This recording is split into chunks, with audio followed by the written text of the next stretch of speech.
એનો જવાબ આપું એ પહેલાં ગઈકાલે રાજ્યના એક પ્રતિષ્ઠિત નાગરિક સેવાભાવી અને ગુજરાતજનનું ગૌરવ લઈ શકે એવા ઉદ્યોગપતિનું અવસાન થયું છે ઓધવજીભાઈ પટેલનું. એમાં કેશુભાઈ અને અમારી પાર્ટી વતી અમે બધા શ્રદ્ધાંજલિ પાઠવીએ છીએ.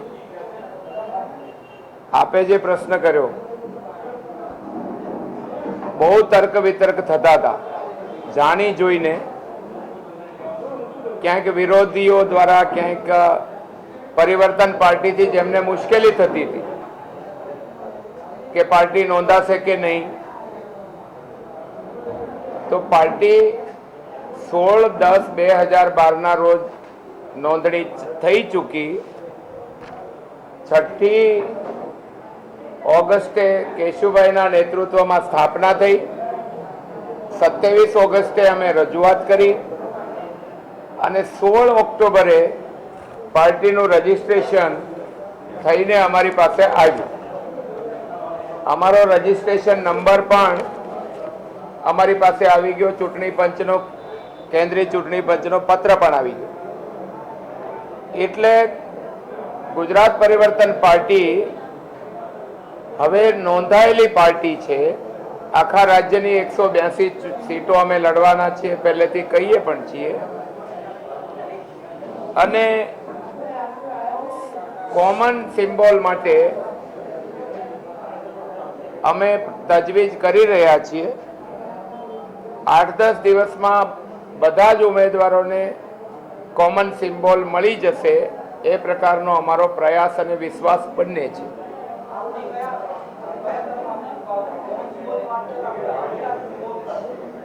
કોમન સિમ્બોલને ડિસ્ક્લોઝ કરવાનું એટલા માટે નથી કે લોકોમાં અસમંજસ પેદા થાય. એટલે જે સિમ્બોલ ત્યાંથી ને આવશે એ સિમ્બોલ મારફત અમે પ્રચાર પ્રસાર કરીશું. બીજું, આગામી ચૂંટણીની તૈયારીઓ માટે અમારી 4થા તબક્કાની યાત્રા કેશુભાઈના નેતૃત્વમાં દક્ષિણ ગુજરાતમાં ચાલે છે.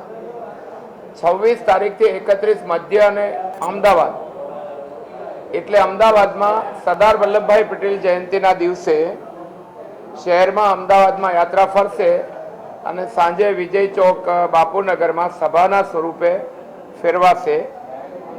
એટલે આજનું આ રજીસ્ટ્રેશન, નોંધણી, એ ઘણા બધાના જવાબ જે ઉછાળતા હતા એમને મળી જાય છે.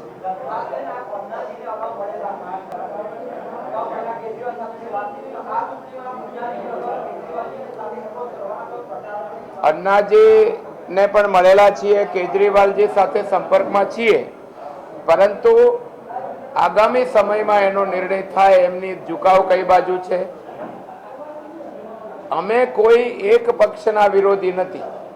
અમારા માટે તો ભાજપ સાપના જ છે તો કોંગ્રેસ નાગના જ છે. અમે તો આ બેયમાંથી ગુજરાતને મુક્ત કરવાનો, પરિવર્તનનો પ્રયાસ કરીએ છીએ.